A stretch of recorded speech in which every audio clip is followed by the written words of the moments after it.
everyone. Welcome to Black Men Let's Talk, where we talk with some of the more influential men of color in Sacramento who are helping to create positive outcomes, create change, undo our image that has been tarnished, and some of the making some of the wrongs right in this community. So it's a place where, as you all know, Black men get to come together and just talk about our story, our journey, and our hopes and plans for the future. So with that being said, I'm super honored to have Derrell Roberts join us today. I've had a chance to see Derrell's work from afar and the work of the Roberts Family Development Center, and just honored to have him on the show today. So Derrell, welcome, my brother. Dimitrius, thank you for inviting me, bro. Thank you. Excellent. Perfect. So Derrell, let's get started for those who do know you and maybe the very few who probably don't on this show. Tell us a little bit about yourself, the neighborhood you maybe primarily work in, live in, any organization that you represent, and really what drew you to community service. Pretty broad topic.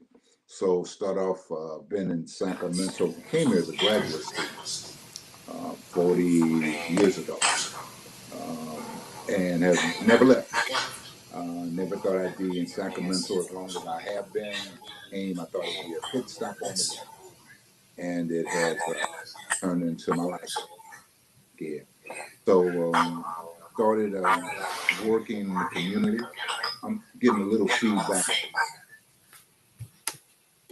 I don't know. Is that I'm not having it anymore? But I had it at first. Yeah, they started in the community. Work probably after I'd been between the Department of Education and as state capitol, first as a graduate fellow and Senate fellow, and then later on as a staffer, and came to the community of Oak Park, and that's kind of where I landed and where my first professional work started. Initially started in economic development since that was part of my training in college and some of my work at the Capitol. But it eventually evolved into more community-based work, working with the Sacramento Urban League. Before I did that, I was with Superior Valley. I always have to give Hal Brown and Darrell Freeman their props for giving me a chance as a young brother coming from the Capitol. I think I was referred by Sam Walton, and sometimes I mention names just because those are the people who were influential and have been influential in my life. The opportunity that they gave me led me to Oak Park, where I met the president of the Urban League at that time, George Dean, who talked me into and gave me an opportunity to work some youth programs. And that's kind of where I began doing work in the community of Oak Park. The neighborhood of Oak Park saw me develop over almost a 10-year period, doing work for the Urban League, later on being the original executive director at St. Hope Academy when Kevin first started it. Kind of proud of that work that we did when he started St. Hope Academy and the wonderful things he's done over the years. Some of them I didn't agree with or understand, but that was his choice, and he's seemed to have done quite well by it. Later on, working with the Salvation Army, I think Dimitrius, you and I first bumped into family. Demond Stone being a player at the Salvation Army and Oak Park Summer League, and back in those days, that's what we created as a vehicle to get young people, keep them safe out of the streets. And at that time, that was our say no to drugs, say yes to the Oak Park Summer Basketball League. That was kind of a little slogan, and we used that. I had a friend, Charles Kidd, who I still have as a friend, who assisted me in helping develop that into one of the largest summer and year-round basketball programs in the region. At one time, I think we had almost 500 kids, young men and young women, from elementary through high school playing basketball between Sac High, Salvation Army, Cal Middle School. And we had traveling teams that developed from that. And you have some pretty good ball players that came out of those years of working, some pretty good leaders, some pretty good young people who developed, both young men and young women, developed based on the opportunities they had.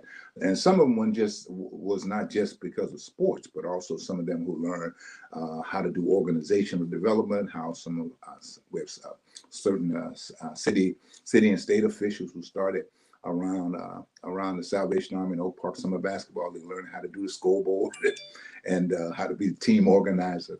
And they learned through that opportunity that was given to me that we gave to young people. And I think that's been my trademark in terms of trying to give others opportunities. After leaving the Salvation Army, I went to work with Father Keith B. Kinney Elementary School, again in Oak Park. Murray Shelby was the principal at that time. And she and her husband James have always been influential in my life as well as the life of my wife. But Murray was the principal and gave me the opportunity to develop other skills. So I think I understood about programming through the Urban League and then through the Salvation Army, even St. Hope Academy. But I think Murray gave me an opportunity to develop other skills, my leadership, about development, around really how do you get things done. One of the things that Murray was good at is giving me her vision and allowing me to go about the business of making a vision happen. So whether it be acquiring more property at the back of the school, getting portable buildings in the back of the school, the property line is still expanded because of our work together, and the portable buildings that are in the back still are in the back because of the work we did then. The new parking lot, which actually is an old parking lot now. In those days, it was a new parking lot. It was done during that time. And those are things that Murray allowed me to do, working through some of the city officials as well as some of the city agencies and school district. And she allowed me to figure out how to get things done. So negotiating with city officials was part of what I learned.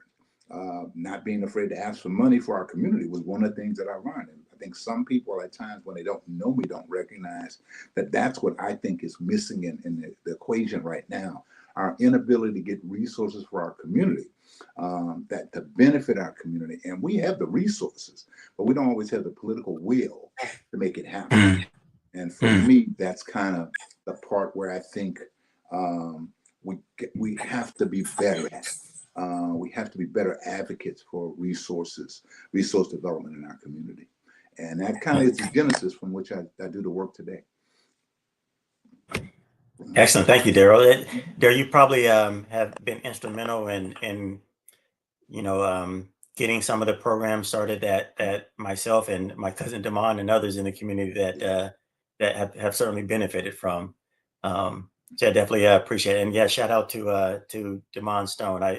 I missed his heyday when he was really cutting his teeth and getting to be well known on the Sacramento courts. I think I was away in the military at the time, but yeah, it's a great kid. Yeah. Derrell, you mentioned the political will that Mm-hmm. we sometimes lack that helps us get things done.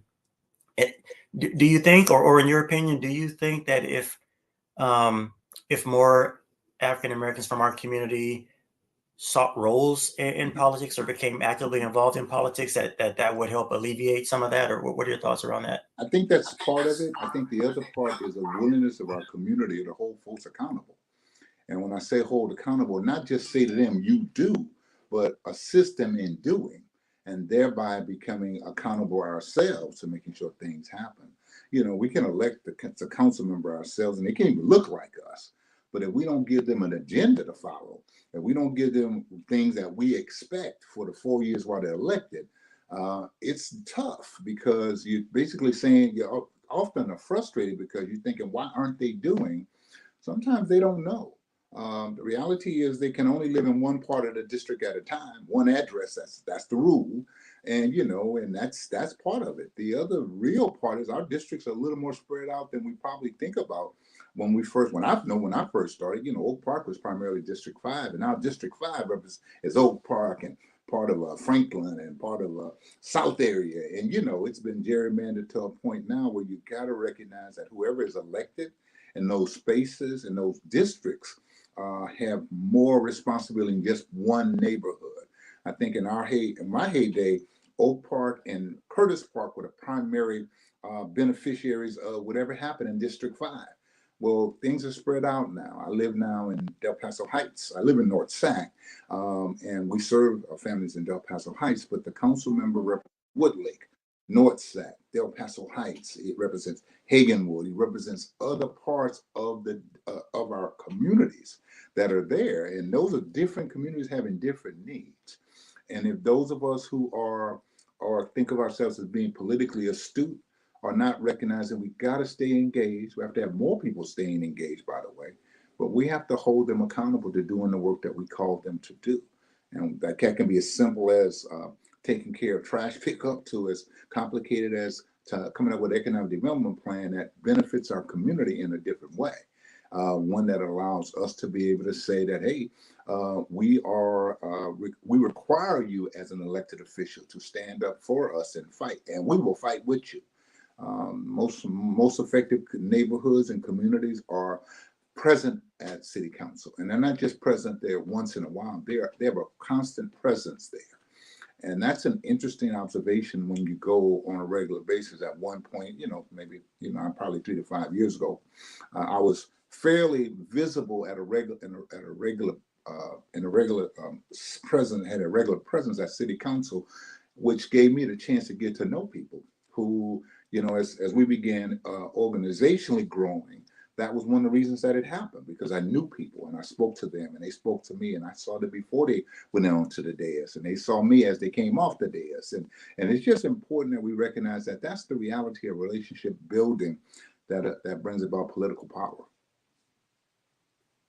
Yeah, that's so well said, Daryl. And you're right. I think, we can rest assured that because we have council members that are representing multiple neighborhoods, we can probably say with somewhat certainty that those other neighborhoods are definitely making sure that their expectations are being met. So, yeah, that probably speaks to pretty much any type of relationship. If you're in even your interpersonal relationship, if you're not telling that person what you expect, Yeah. then yeah, they're just going to end up taking you for granted. Well, and it's just that people have a tendency to do what needs to be done right in front of them. And sometimes right in front of them gets the attention. And it's not always the squeaky wheel that makes that gets the most attention, but that space that is willing to speak up about its priorities and its needs have a better opportunity to receive the resources that they need. And that's it. That's just how that works. That's the process that we're a part of. That's part of democracy, but that's also part of our community challenges. How do we do that better? Yeah, that's spot on. Mm-hmm. Tell me, Daryl, more along more broader terms. What Mm-hmm. would you say? What would you say are your hopes and concerns for your family, your community, and just this country as a whole? Okay. I'm a husband and a dad and a grandfather. So, I got a few thoughts in terms of personal development as a husband. I think, my next 3 to 5 years, as I start kind of phasing out of Robert's Family Development Center, is the recognition that I got to figure out how to be a better partner to my wife. What making sure that I'm acknowledging her needs, her desires, her wants. Where we end up living, where we live in North Sac right now. Is that where we're going to stay? Got to make sure I'm attuned to what she's saying as well, making sure that I'm listening, because that's important to me. Also, how to be a more effective communicator to her, so that she recognizes some of my wants and desires as well. As a dad, I try to stay in touch with my daughter, my son-in-law. They live a wonderful life. Son-in-law's in the military. She is a military wife, but she's also a substitute teacher outside of Chicago. And we have a 13 and 10-year-old grandgirls. So, want to make sure that the world is better for them.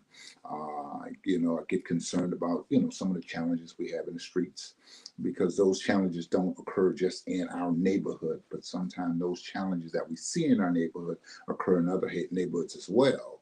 So, the weekend of, I think it was 4th of July, I think, or one of those holidays where there was this shooting in Chicago, outside of, it was one of the parades that was going on, and, somebody, snipers, shot some people. Well, it just so happens my son-in-law was planning to take the girls there that morning. For whatever reason, they weren't able to make it.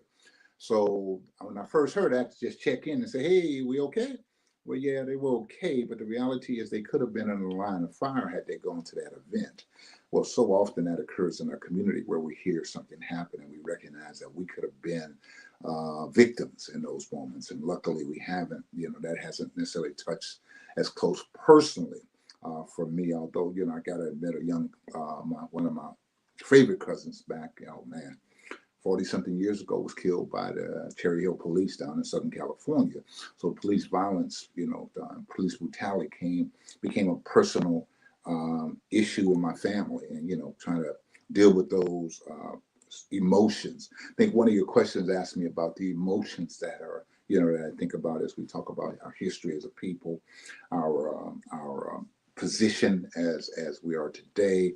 I hadn't had a question that talked about my emotions, but quite honestly, those emotions are there, and they get pricked again, every time something occurs, and you're reminded just how vulnerable we are as a people, but also how resilient we are, because even though we talk about what has happened, we continue to do, and we don't become frozen in time or frozen in a moment or unable it does not enable us from living and thriving, and that's the important part. So I'm hopeful that regardless of what's going on in today, that my grandgirls, my son-in-law, and my daughter, and my wife, and we have, a fruitful existence down the line.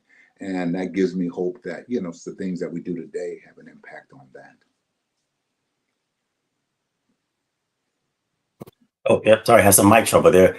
Yeah, Derrell, you mentioned that July 4th. I remember that. I remember that the day that happened. Yeah. And you're right. I think we're so prone, or I wouldn't say prone, but we're so accustomed to violence now that until someone brings up, remember the Chicago shooting? Oh yeah, that was another one. Yeah, I mean, and that's what it's become, and that's the challenge. It's like people's responses to their mental challenges and emotional challenges today are being responded to by violence, and that violence is so the emotional moments can be temporary. The violence is permanent, and I don't necessarily know if people recognize that the violence is permanent. We see things happen in our streets, in a parking lot at a football game, totally away from a football game a couple of weeks ago. And it's a shame because that violence offset a beautiful evening of community spirit and a great football game at Grand High School. And in that parking lot, away from the football game, involving no student from Grand High, by the way, that was a current student at Grand High, who that incident became what we talked about, what we focused on, rather than the fact that we had a wonderful evening at Grand High School. And even though they lost a football game, nobody could walk away upset about the outcome of the game, other than shucks, the Pacers lost. And then when for me to turn on the news the next morning, because I wasn't clued in that night to recognize that occurred. It's like, dang, that happens far too often in our community. And to be honest with you, that's the very same night there were other shootings that we didn't focus on that occurred, both in Oak Park and off of El Camino in Sacramento. That's when you recognize some things has to be done. But also that's when you recognize what we've done in the past has not paid off, or still the lack of what we've done we did not do in the past, or not doing those things in the past that we should have done, is what's causing this problem today. I'm a big advocate and big proponent to investing in our youth. And sometimes when people ask me why is it happening today, because we didn't invest in them in the past, and our decisions, not our political decisions, not to spend resources to keep our kids out of trouble, out of stinking thinking, out of not learning values about life. Our lack of investment in those things that will prevent that are now paying off in constant conversation around violence. And that for me is the real. Yeah, that's so well said, Darryl, and I agree. We don't invest often enough in the treatment, or in the prevention and being upfront. We're spending so much more money now trying to fix the problem, and treatment and locking up, which is a whole nother story, bringing in a whole lot more money. So you're spot on. And I'm so glad you brought up the game the other week. I was at that game as well. First of all, just the way the community turned out, I would say, even on the Elk Grove side. It was a fun night. It was an amazing game. It was. I think that's number one. Yeah. the sportsmanship on the field. Yeah. And similar to you, I did not even know about it because it was such a fun night, such a Yeah. fun game until I got up the next morning and my wife said, "Did you see anything in the parking lot? The shooting at the game?" And yeah, I didn't even Unless you wasn't were even on aware. that side, unless you were on that side of the parking lot, you didn't see it because it happened in such a way that it was kind of shielded from everybody. So for Yeah, us, for me, I was on the South Avenue parking lot side near yeah, the tennis courts. So I just went straight home. Got yeah, home and kissed my wife and got in bed and wasn't yeah. worried much about anything else other than dang, Grant lost that game, but it wasn't a oh they got killed or oh it was Right. bad. It's a It great was a game. super game, and all Yeah, those things happen. But the reality is that some young person lost their life that night, and that young person is losing their life is a permanent result of somebody's temporary response to whatever happened at that moment. Can't be that big a deal. Couldn't be that big a deal. Not to cause somebody's life to be lost. So those are the moments that it tells me we have to do better as a community. And I'm one of those political animals who say I get involved in politics because I think that that's how you can make things happen. I've been doing that for years. But I'll also tell you that I've become really aware that not enough is being done. And we're fortunate, Robert. You work with the IYT. There are other groups out there that are doing work, but there needs to be more. And trust me, there's not enough. And I don't care what anybody says. If you serve 100, we serve 100, and there's 1,000 kids. That's 800 kids not involved with something. And until we recognize those 800 kids deserve something the same way the other 100 that you're serving, under 100 I'm serving, deserve, quality adults in front of them, providing them with direction and guidance and mentoring and tutoring. Those are the things that saved us back in the day. For me, I can tell you they did. So I'm here as a result of people who mentored me and tutored me, programs that were there both in New Orleans, where I grew up, but also in California, Los Angeles, where I finished high school, and throughout. And then when I came to Sacramento, as I told you, I tried to create those environments. And I've created those environments for the last 21 years, my wife and I, through Roberts Family Development Center. And that's what it was been about. It's really been about serving young people and their families. Because I think it's important that we recognize you can't try. It's you can do all you can do with a child, but the way to have a lasting impact is to figure out ways to have an impact on their families. Get mom and dad to buy into the value you're trying to feed into their child. Make sure that you understand the values that mom and dad have, because sometimes you can support them, or sometimes you might assist them in thinking about things differently. Because remember, if we're talking about we're talking about lack of investment. For me, in our city, lack of investment has been almost that way for 25 plus years. 30 plus years ago, we started talking about gang problems here in Sacramento. So I'm going to tell you that's how long I've been at it. That's how long I've been involved in it. I was doing Salvation Army 30 years ago. So when I tell you that we were talking about say no to drugs, it was because we had gang activity. Yes, we had gang activity in Oak Park in those days. I'll make you laugh. I recall getting T-shirts donated by Terry Tower, with a member of the Sacramento Kings back in the day. Terry donated red T-shirts to us, and those T-shirts came out. Everybody said, "Oh, Mr. Roberts, we can't wear those T-shirts. They were so beautiful." Oak Park Summer League T-shirts. I'm sorry, we gonna wear these things. And I told everybody who needed to hear, this is our game, baby. This is what we gonna yeah, do. Now, let me be honest with you. I sure did get some of the fellas in the neighborhood to recognize why we had red shirts. And I sure right. did tell them, now I'm not dumb. I know what I got to do to protect my kids. Yep. Bruh, do me a favor. Recognize their red shirts say Oak Park Summer League on it. Sponsored by Terry Tyler. Literally had that way. And that's what we were wearing. But that was gang activity back then. So it's not like it's brand new to us. We invested in those days in that. We tried to get the city 25 years ago to come up with a gang tax to address gang activity. And it didn't, it was not even put on the ballot. And people don't realize that's where problems exist. So 25 years later, the kid who was 5 or 10, who's 35 right now, if they didn't get involved with Oak Park Summer League or something like that, IYT wasn't here just then. So, and people got to recognize that's the challenge. that I'm thankful for the organizations that are opening up today to get involved, the individuals who are doing things. I will not call out individuals by name on the show, only because I'll certainly offend somebody by not saying, why didn't he say my name? It is because there's Right. so many who out there trying to do the work now. Let me tell you Yep. something. They weren't out there 30 years ago, 25 years ago, 20 years ago. And many of them saw what was needed 10 years ago, 15 years ago, and began thinking about that. And luckily for us, those are the people who are now leading the charges for their organizations today. Good thing. We have to support them, but we also have to support others. We have to give them a chance to raise workers in the work, to do the work with the young people who need to be touched. We need to invest in them. We need to invest in them organizationally. And yes, I said invest in them because it's those people and those organizations in the toughest neighborhoods that can change things. You have to excuse me. I am not of the opinion that government can change things. It's people that change things. You know, Yep. uh, Yep. you alluded to the fact we spend an awful lot of money locking up folks. Yep. And I may not be the biggest. I'm not the biggest police hater. I'm not.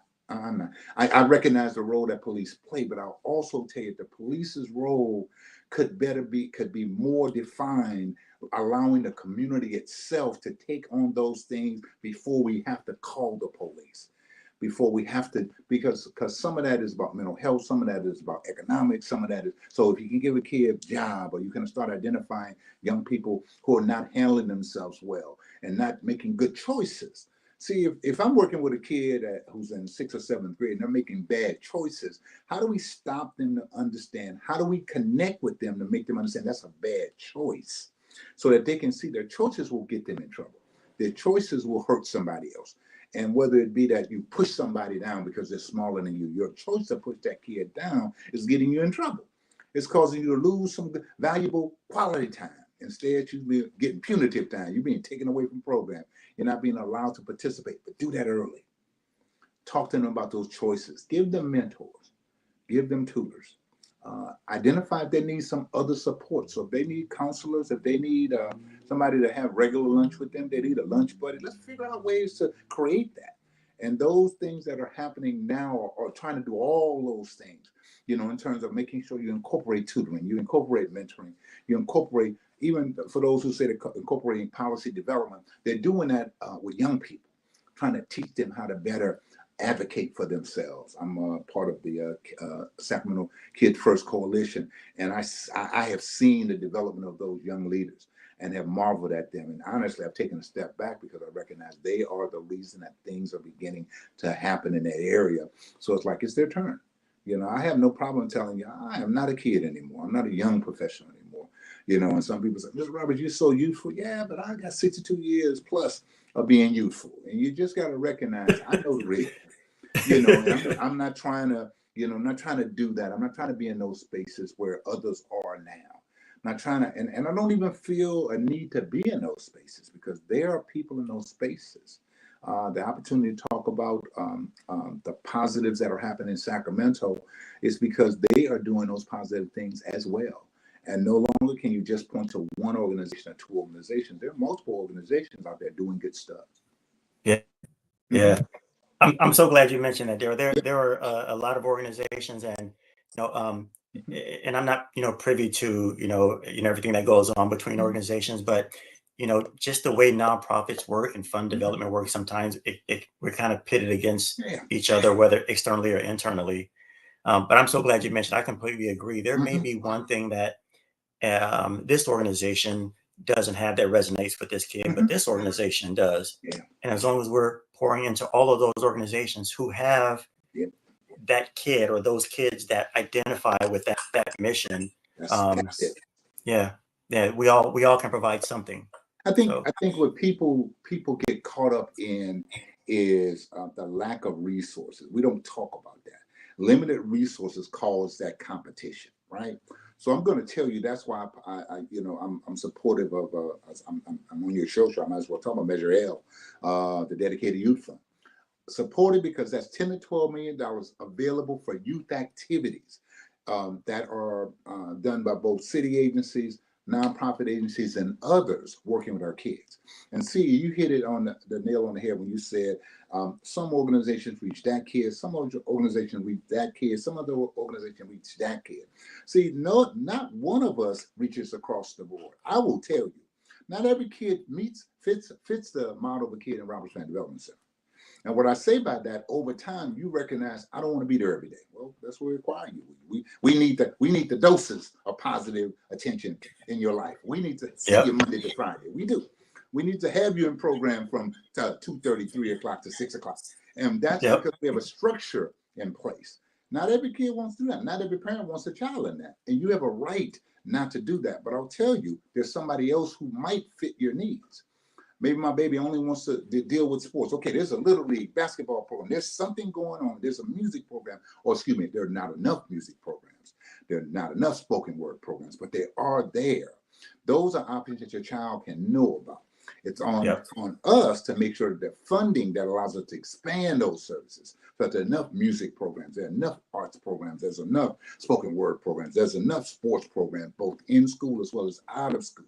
Because every kid is not going to be good enough to play for Grant High School, but every kid who has an interest in football should be allowed the opportunity to try to play. And they don't have to play flag. They don't play tackle. They can play flag. They can be a cheerleader. They can be in the band. They can be, in the drum line. There's a lot of things that we should make sure children have options, because the truth is, in those neighborhoods where we don't talk about these problems, they have those options. They are there. Yep. You're And right. you can tell me what you want to tell me. I know that. I Yep. know I can go certain parts of Sacramento County or the region, and I can tell you in those neighborhoods, they have options. Yes. Options. So when you tell me there are options available to those kids, when kids choose not to be involved in any of those options, in some cases, I think a child is making the choice. But that's Mm. also a child, quite honestly, who has the options of maybe having some mental health support that they might need. And see, and that's, to me, is the difference. We need to have options in our community. We need to be given an opportunity to have options. That's where elected officials come in. That's where fighting for resources come in.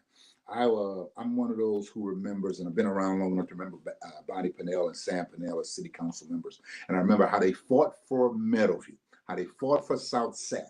And I don't care what you tell me about Bonnie and Sam. The two of them together caused more positive development to happen in that area than any place else other than Norton Natomas, which happened because of the economics of growth happening in Thomas. In South Sacramento, yes, there is economic growth, but the things that you see around the Meadowview community and those parts were because of political decisions that favored the community. And in many cases, the community hadn't been pushed out, interestingly enough. Yeah. People still Yeah. have their homes. And it's just, people don't talk Yep. about it that way, but yeah, it is. You can still have that economic growth without having to push people out, and that's sometimes because you have vacant land to do it on, sure enough. But the other part is making sure people are aware of what's coming up and what's coming Yeah. down the pipe. And that's where it happens. And that's how it's happened. That's how elected officials can assist us in making sure that we're aware of what's coming down the pipe. The projects that are coming along, and how it will benefit our community short term and long term.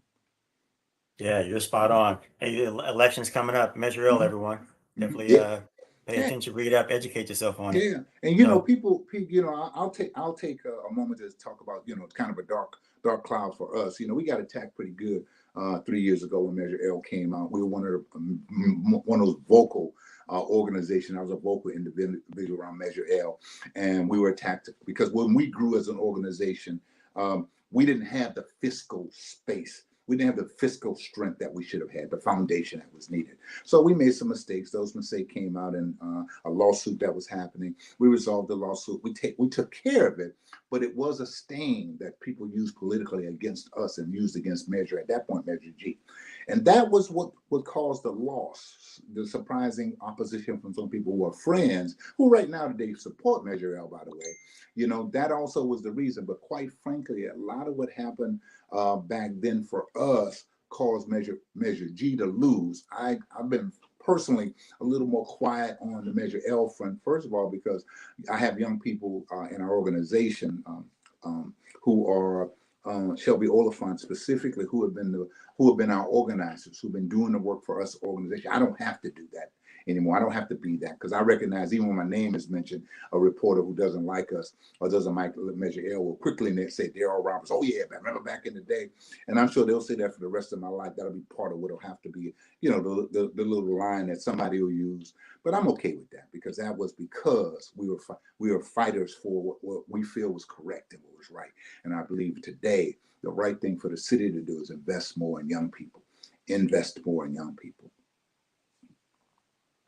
Yeah, I appreciate that, Darren. Thank you for providing that clarification Mhm. and just giving a different side than Mhm. other people have probably heard Well, or have read about. it was a tough moment for me because I was advised Yeah. by our organization attorney. You don't want to keep litigating that lawsuit that occurred. You resolved it. You got slapped on the wrist, and that's what it was, a waking up call. We now have a full-time fiscal director on site doing the work that needs to be done, along with an accounting organization as well as auditors. So we have those things in place now. So we are a strong organization for it. But yeah, we probably were one of those who, in some ways, benefited from resources being given to us. But the problem was we didn't have the right foundation, strong enough foundation in place, fiscal foundation specifically. I learned from that. I also will tell you, I talk to others who are doing the work now and say that to them now. Make sure you're taking care of your fiscal house. It's important that you not only just have an accountant, make sure that accountant understands all the rules of nonprofit work at the $1 million level, at the $500,000 level, the $1 million level, the $1.5 million level. All those rules different. $2 million. That means you bringing in $2 million, audit every year. Every year. Somebody said, Ms. Roberts, at $1 million, you should be auditing every year. If that's what you can afford to do it then. But whatever you're doing, just do it and understand that it's not something that you can put to the side. It's something you can worry about later. Because watch this. I literally pushed some things aside because I was concerned about serving. And you can be concerned about serving, but you're not concerned about taking care of the accountability part.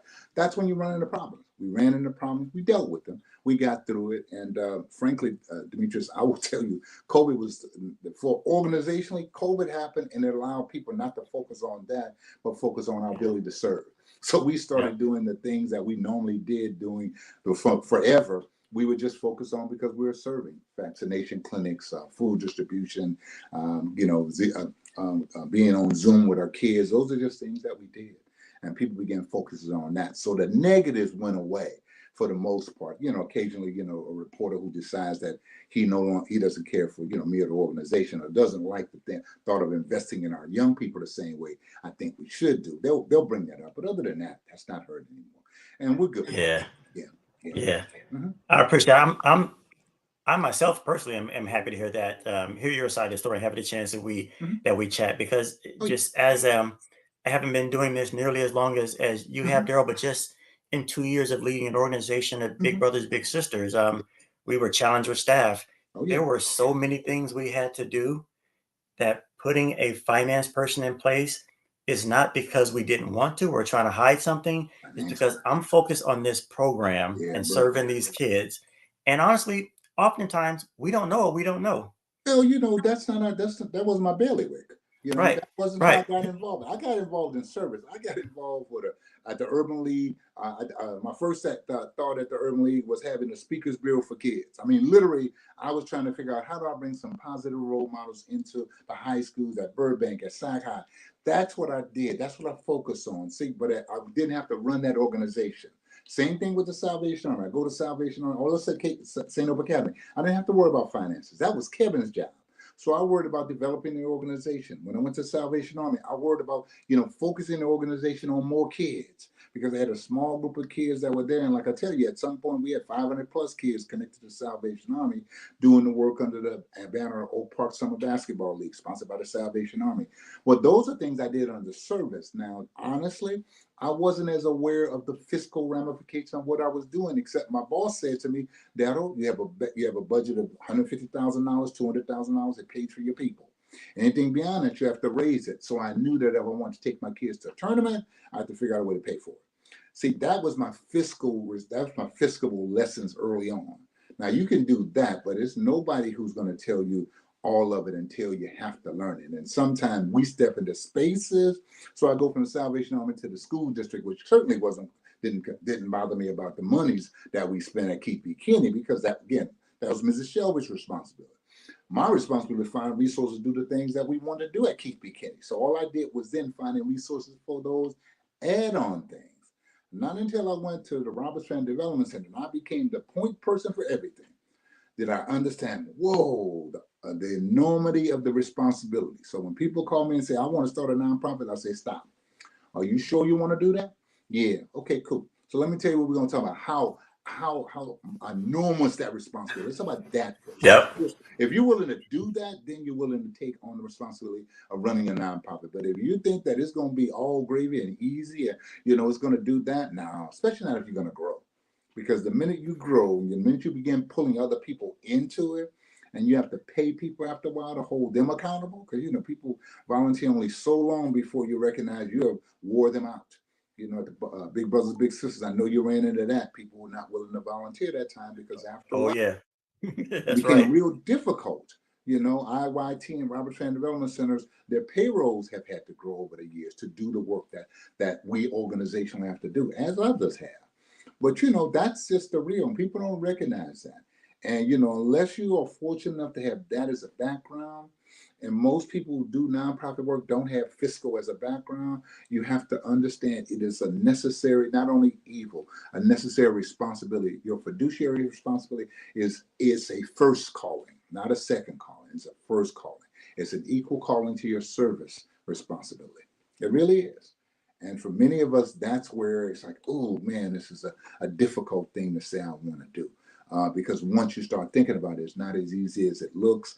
You mean I'm not going to just be on TV talking about all the great things I'm doing? Well, no, that might happen maybe once a year, maybe twice a year if you're lucky, if you're doing it well enough, if you learn how to have a relationship with media members and, they see the work you're doing, or somebody else talks about what you're doing, you might get that attention. More than likely, like most organizations, people won't know what you're doing for years. And you can sometimes become resentful. And you alluded to that a minute ago too, about not so much the competition, but recognizing some people getting more attention than not getting. Oh yeah. Yeah, and the truth Oh is yeah. that's going to happen. And you It have to will. understand that's going to happen because that's just part of it until you prove yourself. And sometimes it takes years and years and years. And sometimes people who are doing this work, people recognize them and say, man, wow, you just started. No, man, I started 10 years ago. And I've been, I'm glad brand new on the scene to you, but I've been doing this work for years. For years. I laugh with folks when they say, Mr. Robert, you've been at how long here, Robert? 21 years. Oh, 21 years. Man, Yeah. you ain't as young as I thought. I said, I didn't tell you I was young. That's what you told yourself. But the Yeah. reality is that's those of us who do this work like have that youthful enthusiasm. And you have to have that youthful enthusiasm when you work with young people. Young staff members both drive me crazy, but also keep me energized. The kids, there are moments when I can almost be frustrated with them, but I realize, stop, that's not your role to get frustrated with them. That's somebody else's role who gets paid to do that every day, because you don't have Right. that. I don't have that role every day anymore. Right. And that's how it changes over time. People ask me what's the difference between now and 20, 30 years ago. I'm not in the same role today.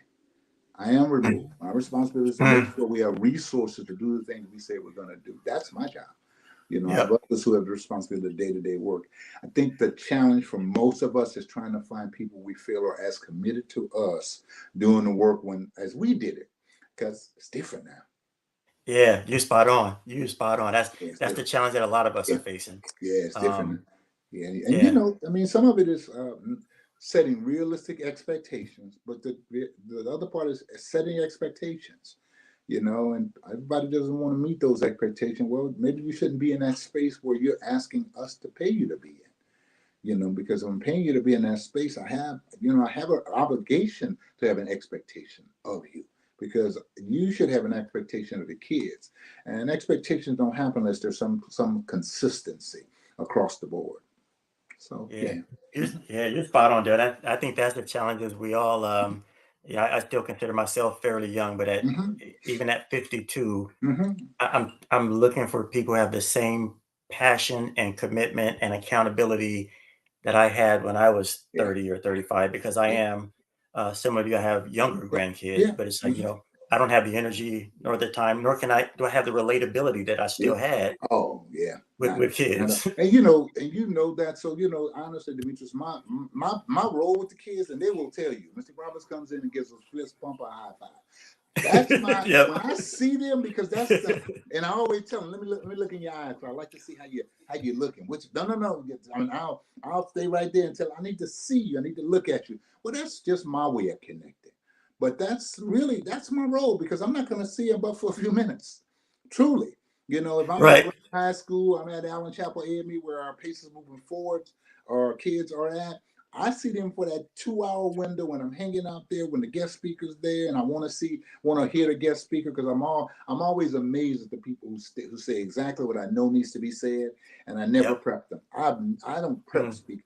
It's funny. I Yep. kind of laughed with you when you sent me the questions, because I asked Kathy the question. It's probably more just to see what you were going to say when you send me the Yeah. question. Those are questions, but I got to admit to you, part of it was made me think about the work. Made me think about, Mm. the questions you're asking me now are things that I answer that every day, all day. But the mere fact Yeah. that I had to read them and think about them in a different way made me Wow. recognize, man, you've been doing this a while. I was Wow. laughing with my wife, because she said, this morning when we were talking, she said, "So what you doing next?" Now, she's never said that to me. What you doing next? Because she has heard me say 3 to 5 years, 3 to 5 years. I keep saying that because I think people need to recognize I can't do this forever. I'm going to tell you, part of it is I know it's time for us to begin thinking about who's next at Roberts Fan Development Center. What's my role? My next role, I laugh and tell the board, is like CEO emeritus. Because one of the things you recognize as a nonprofit leader, you don't really have a nest egg, but you've been doing this for a while. But the truth is, you still need to figure out how to bring resources into your household so that your wife doesn't leave you, your husband doesn't leave you, your significant other doesn't leave you because of lack of finances. But Right. so I laugh about that. And so as my wife says that to me, we talk about this opportunity to have an interview and have a talk with you. It really is okay. Think about what's next.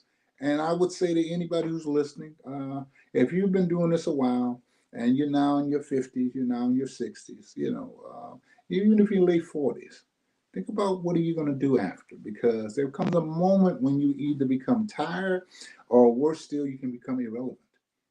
And what I mean by irrelevant, you no longer have the ability to speak to the issues of the moment. Mm. Yeah, Mm. you know Man, that happens. that Mm-hmm. that's spot on. That's some sage advice right there. Well, Yeah. well, My wife and I've had those conversations.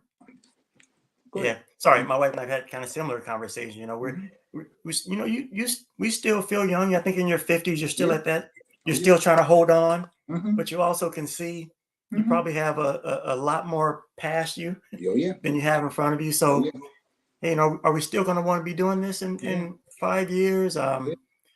But you're right. It's also those things, Derrell, that for me, the past 5 or 10 years, it's just Mm-hmm. been, when I first started doing this work, I Mm-hmm. was out on campuses with the kids, throwing the Right. football Oh around. yeah. Oh yeah. And I realize I can't do that now, because if I stand up for more than 20 minutes, my feet hurt. So so it's like, what is my next role? I got to be decision making and Yeah. strategy. Yeah. And it's like you say, in front of the cameras. I Mm-hmm. would love to spend time with the kids. I miss Yeah. that, but yeah, after like 30 minutes, they Oh yeah. draw a lot of energy out of you when you Well, get to a yeah, certain because age. when you think about it, for most of us who started this work, the hardest part is not being with the kids on a regular basis. And some people can't transition. That's why they can't be administrators or organization leaders. They can be within an organization trendsetters by what they do, but it's hard for them to maintain or elevate the organization to the next level, because their real love is with the kids. Nothing wrong with that. And if that's what you have as a love, do that. Do that well. You don't have to be a principal. You don't have to be an administrator. You don't have to start a nonprofit. If you do well, simply serving the kids and having a drill team in place, having a cheerleader team in place, doing something directly with the kids. Nothing wrong with that. Keep doing that. But recognize, for those of you who have talents and have an interest, the one thing that's going to change is your ability to have regular interaction with the kids at the level you once started off with. Because like you say, throwing the football is a beautiful thing, but Man, it's funny. I used to I go into a gym and I watch administrators or staff members doing things. This is a true story in the Salvation Army. I used to bar certain staff members from even going into the gym. They were good basketball players too. Oh no, you can't go in the gym. I won't call his name because everybody knows he knows who he is. If he's listening, he'll know who it is. I tell him, you can't go in the gym. Oh no, you can't go in the gym. You cannot go in the gym. What? I said, yeah, you can tell it's hard everybody going in the gym. You can walk in the gym and walk out the gym, but you cannot go on the basketball court at all. Wear your shoes. That means you can't get on the court. Wear your shoes. Do not wear tennis shoes. And it was just because I was trying to say to him, yo, you're going to change and be an administrator. So you have to get away Yep. from being drawn into doing the basketball thing, because that takes Yep. 45 minutes to an hour of your time, because that's how you look at it. So rather than spending that 45 minutes, an hour on that, you need to spend 2 minutes waving at that, hitting the ball, throwing it to somebody and walking out. And the other 58 minutes, the other 43 minutes, whatever it is left, that's what you need to be doing, planning the league. Yep. Planning the trip, planning how you're going to pay for the trip that Mr. Robert said, I'm not paying for that. You Right. said you wanted to go to Vegas. How you going to pay for it? But that's what happened. That's how I learned. Because like I tell you, my CEO at the Salvation Army back in the day gave me a budget. This is your budget. Anything above that, brother, is your responsibility. But that's right. how I learned how to raise money. That's how I learned fundraising. That's how I continue to do it until today. That's my everyday thing, raising money, figuring out partnerships, what's next. We had a golf tournament yesterday, Dimitrius, and right after golf tournament was over, I was thinking about next year's golf tournament and how I can do something better to make it better, me. But that's as an administrator, that's my responsibility to think about how we can do it better. And okay, and literally that's how I thought. That's what I was thinking. But that's because I'm not thinking so much about playing golf yesterday. I'm not. People say, Derrell, you're not playing, bro. You're not gonna play. I said, nah, I might put once or twice. And if I go to a hole and somebody requires me to hit because they're about to say, okay, I'm gonna hit a ball. But trust me, I'm just gonna hit one ball and I'm gonna get our first one, not as good as I like to be. But more importantly, that's not my role anymore. So playing in a tournament that I'm a part of, no. If I want to go play in a tournament, I'll go do that somewhere else. Yeah. I don't want no responsibility. Make you laugh. We used to organize concert series in Oak Park. Oak Park Summer Concert Series was that we used to do too. And when you're in it, I was in it. I was going to organize, so I had a responsibility. From the beginning to the end, that was our responsibility. We took pride on having no problems between the start of the concert and the end of the concert. Now, 1 hour later, what happened in the park, that was something else. Wasn't us. Wasn't no concert. Literally, that's how we thought. But I'll tell you, but if I wanted to go enjoy a concert, I couldn't enjoy it. I couldn't enjoy it there. People don't understand that, but I couldn't necessarily enjoy it there. What I had to go to another place to enjoy the concert. So, that's on that. Sometimes I go and observe others doing the work. I go to football game to watch the game because as long as I'm not in the role to have to be Mr. Roberts and that focus about everything, and that's a little hard. That is truly hard. I can enjoy it, because if I go to the San Francisco game or I go to the Raider game, I go to the Kings game, or the Kings game a little different because in Sacramento, I unfortunately become you're recognizable. It's a different world, and I know I created it, so I'm going to accept it for what it is. But I go to other places to enjoy myself, and that's literally it. And I think one of your questions I saw was, how do I enjoy myself? I'm trying. I mean, I really am trying on finding ways to simply enjoy myself. Golf is an enjoyment, can be frustrating, but I do that. Resting sometimes is an enjoyment. I will tell somebody in a minute, what you do this weekend? Nothing. I mean, I don't feel guilty not going to every place I used to go to every Saturday and every Sunday, being at all the spaces, 2 or 3 stops during the course of the day. I don't have a problem with that anymore. Dimitrius not doing it. And if it means that because I wasn't there, that it didn't work, then it wasn't working anyway. Please don't put me on it. It worked without me being there. And I told you it was going to work. I know it's going to start on time. I didn't have to be there. And I really recognize that after a while, those of us as we get older, we got to know that. That's how you can enjoy this life. Because if you get caught up in, I got to be at everything. I'm the party don't start till I get there. That's that mentality. Like, no, truthfully, that party's going to be fine without you. It's going to be fine. I appreciate hearing that, dear. I think one of the things for me as well, just as you get older, to your Hmm. point, you're right. Just the weekends where I didn't do anything, or the Yeah. weekends where something I wouldn't have really thought would be enjoyable, or maybe I did every so often when I was Hmm. younger, but now I look forward, like going to Apple Hill Yeah. with my wife. Like, yeah, we just went to Apple Hill and walked around, had some pie, and that was the most relaxing weekend I've had in a Hmm. couple. I didn't have to worry about work. Um, you're right. It's finding those little things and spending time, and maybe a little quick trip to the coast or Yeah. something is probably some of my best and most favorite weekends now. And for us, I think we have to do, I know me and my wife have to do that more. Those Yeah. pieces. We've never really been to Apple Hill to do that piece. We've been this close, and the kids go to Apple Hill, and we send them there a bit, but we haven't. So honestly, you will probably might bust me up at Apple Hill one day. Who that Derrell Yeah. boy? Who not trying to see me? Hey, what's going on? I'm going trying over. to hide. We go it's there. it's just a Mhm. it's a fun little getaway. Yeah. So Uh-huh. man. Well, hey, Derrell, man, it's been a pleasure It's just been a getting to pleasure know you. talking. Like I've said, I've Right. seen you in various spaces. I've seen you at speaking at meetings. It was an incredible pleasure just to sit down and have some Thank you. time to talk with you and learn more about you. I appreciate you giving me the chance. Thanks to Rolanda also for making this available. Yes, But really, I appreciate that, and thank you for inviting me to participate. Anytime you want to have a brother involved, I don't have a problem doing it. Okay. I sure will. And I look forward to speaking with you and maybe even being in some of the same spaces doing the work in the future. Sound like one, brother. Take care of yourself. Awesome. You too. Have a great weekend, Derrell. Take care.